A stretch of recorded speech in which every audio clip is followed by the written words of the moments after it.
And perhaps the last subject to look at is the materials, and this is strictly not environmental design, but definitely about the environment.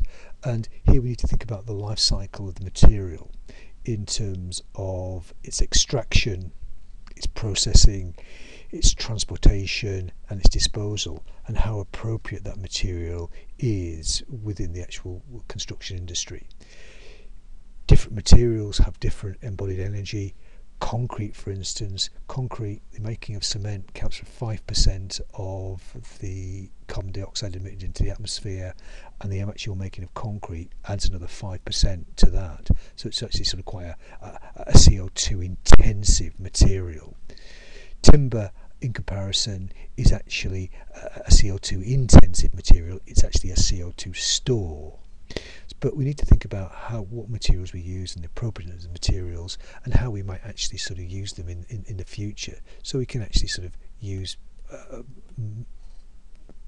materials in a way that's actually sort of appropriate to the actual sort of landscape, to the environment, and thinking about how we dispose of materials. And ideally you want to have a building that basically all the components of it can actually be recycled at a later date.